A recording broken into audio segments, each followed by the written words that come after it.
हिंदुस्तान पहुंच चुके हैं। ओमान के सुल्तान दिल्ली पहुंच गए हैं। हैतम बिन तारिक 3 रोजा दौरे पर हिंदुस्तान पहुंच गए हैं। अपनी 3 दिवसीय राजकीय यात्रा पर ओमान के सुल्तान भारत पहुंचे हुए हैं। तो हमारा जो मिडिल ईस्ट की तरफ है वो रुझान जरा कम होता जा रहा है, उनका जो हमारी तरफ जो निगाह है वो कम होती जा रही है। लेकिन दूसरी तरफ नरेंद्र मोदी की हुकूमत के अंदर रहते हुए मिडिल ईस्ट के साथ इंडिया के ताल्लुकात बहुत ज़्यादा गहरे होते जा रहे हैं। 26 साल के अंदर ओमान के लीडर ने इंडिया विजिट नहीं किया। आज नरेंद्र मोदी की पॉलिसीज देखें, उनको दोबारा से इंडिया विजिट करने के लिए उनको मुतमिन कर दिया। Meanwhile, Oman's leader is in India for his first ever state visit. Sultan Hatem bin Tariq arrived in the capital for a 3-day tour. लेकिन इन सर्कमस्टांसेस के अंदर पाकिस्तान को इस तरीके से अबैंडन करना, मैं हमेशा ये कहता हूं कि इस वक्त आप कंप्लीटली आइसोलेटेड हैं, कंप्लीटली आइसोलेटेड। लेकिन देखा यह गया है कि इंडिया के ऑल ओवर द वर्ल्ड जितनी भी इस्लामिक कंट्रीज हैं उनके साथ ताल्लुकात बहुत अच्छे हैं सिवाय पाकिस्तान के।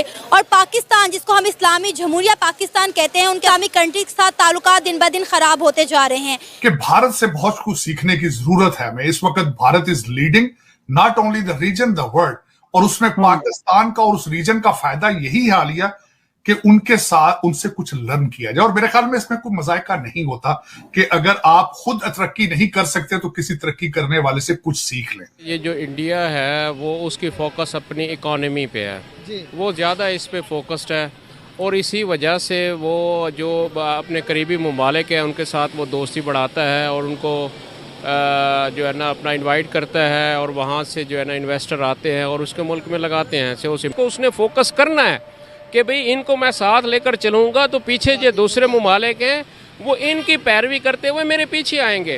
पाकिस्तान हो गया, दूसरे ममालिक हो गए, वो एक सिंबॉलिक चीज़ को वो लेके आ रहा है। दूसरा, इंडिया एक बहुत फर्टाइल है ट्रेड के मामले में, वो पता नहीं कहाँ से कहाँ पहुँच गए। तो ये मेरे ख्याल में रीज़न है कि वो एक यानी कि लीडरशिप को साथ लेकर चलना चाहता है ताकि दूसरे जो इस्लामी ममालिक हैं वो उनकी तलकीन में पीछे आकर वो भी इंडिया में अपनी इन्वेस्टमेंट या अपना आके काम करें। लेकिन सर इसका मतलब ये हुआ कि जो मुस्लिम उम्मा है उसकी वो नहीं है, बल्कि मजहब का इससे कोई ताल्लुक नहीं है, उन्होंने इंडिया के लिए वीजे खोल दिए। लेकिन सर जो हमारे काकड़ साहब हैं तो उन्होंने तो कहा है कि हमें तो जरूरत ही नहीं इंडिया के साथ क्रिकेट खेलने की, हम तो जंग लड़ेंगे, बल्कि हम 300 जंग लड़ेंगे हम। उन्होंने तो मोदी साहब और जो अमित शाह साहब है उनका नाम लेकर ललकारा है। सर काकड़ साहब, सबसे पहले तो मैं हैरान हूं।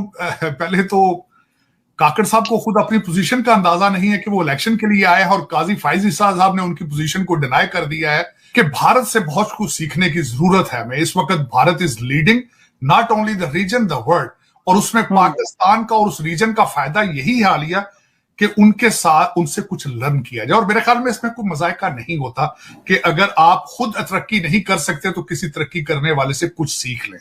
तो मैं am a big advocate of it and I will keep doing it matter of it. Frankly speaking कि हमारा उससे कोई एज इट इज़ इकोनॉमी में तो कोई कंपटीशन है ही नहीं ना।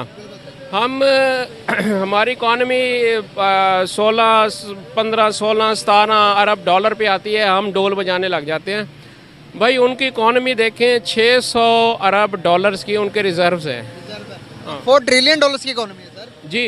और उनका यार हमारे साथ तो कोई है ही नहीं ना। लिहाजा मेरी अपनी जो राय है वो ये है कि भाई ये बॉर्डर्स ओपन कर दें, इकोनॉमी के लिए ट्रेड करें। कैसे देखते हैं आप, एक बड़े बड़े लीडर्स इंडिया में आए, 26 साल अगर देखा जाए नरेंद्र मोदी के जो 10 साल हुए, इससे पहले बड़े लीडर्स आए, लेकिन ओमान को वो इंडिया ना ला सके। 2018 के अंदर नरेंद्र मोदी का विजिट था ओमान के अंदर और उनका वार्म वेलकम किया गया। अभी विजिट करने ओमान के जो प्रेसिडेंट है उनके लिए वार्म वेलकम करने के लिए पूरा इंतजाम किए गए हैं। कैसे फॉरेन पॉलिसी देखते हैं आप उनकी? दूसरी तरफ मिडिल ईस्ट की तरफ इंडिया का रुझान बहुत ज़्यादा। इंडिया का जो नरेंद्र मोदी है उनको क्या लगता है कि मिडिल ईस्ट के साथ ताल्लुकात बेहतर करने उनके लिए क्यों इतने ज़रूरी हो गए? क्या मिडिल ईस्ट दुनिया के लिए इतना ज़रूरी हो गया कि उनके साथ ताल्लुकात बेहतर करने ज़रूरी हो गए?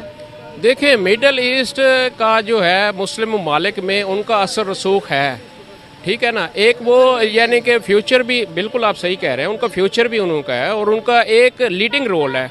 आज आप जंग करने की सलाहियत रखते हैं? आप सबसे पहले तो मैं ये पूछना चाहता हूं, आप सर्वाइव करने की सलाहियत रखते हैं? ये मैं पूछना चाहता हूं।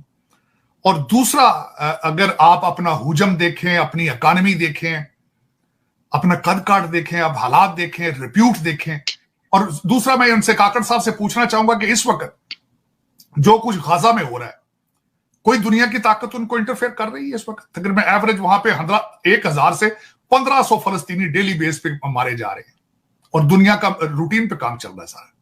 मैं आई वाज शॉक्ड, नागासाकी में 13,000 टन फेंका था अमेरिका ने, 12,000 टन इस वक्त वो गाजा पर फेंक चुके हैं। को बोला है वहां पे। सर वो कह रहे, सर काकड़ साहब ने कहा है कि हम अब गोलियां खुद बनाते हैं। हाँ, सर ये भी उन्होंने बोला बीच में कि हम खुद गोलियां बनाते हैं। पैरासीटामोल की गोलियां बनाते होंगे, दूसरी गोलियां तो वहां कहां से बनाते होंगे, किस चीज से बनाते होंगे भाई? लेकिन उसमें मैं ज्यादती है, मेरी ख्वाहिश है अगर काश ही पाकिस्तान का कोई केयर टेकर प्राइम मिनिस्टर या कोई प्राइम मिनिस्टर तालीम की बात करता, एक्सपोर्ट की बात करता, आर्टिफिशियल इंटेलिजेंस की बात करता, कोई बात करता कि चाइना से बिजनेस सारा दुनिया में जा रहा है निकल के, कोई पाकिस्तान में भी आ जाए। 51% खवातीन जो घरों में बैठी हैं, जिनको बापर्दा करा के आपने हैंडीकैप कर दिया है, उनको एंगेज करने की कोशिश करता, को कौम को किसी ट्रैक पर लाने की कोशिश करता। मैं दुख के साथ ये कहूंगा आलिया, मेरी मादरे मिल्लत ऐसा एक मुल्क है जहां कर्जा मिलने पे जश्न मनाए जाते हैं, जहां अपनी प्रॉपर्टी बेचकर अपना पाकिस्तान बेचकर जश्न मनाए जाते हैं। आजकल आप जश्न मना रहे हैं कि अरामको ने आपका 40% ऑयल एंड गैस कंपनी को खरीद लिया, आप जश्न मना रहे हैं। आप कहते हैं कि डॉलरों की बारिश शुरू हो चुकी है। कौन सा ऐसा कोई देखा आपने ऐसा जी शऊर इंसान जो अपना घर बेच के जश्न मनाए? कोई ऐसा होता है जो कर्जा लेकर गुर्दे अपने लिखवा के जश्न मनाए कोई?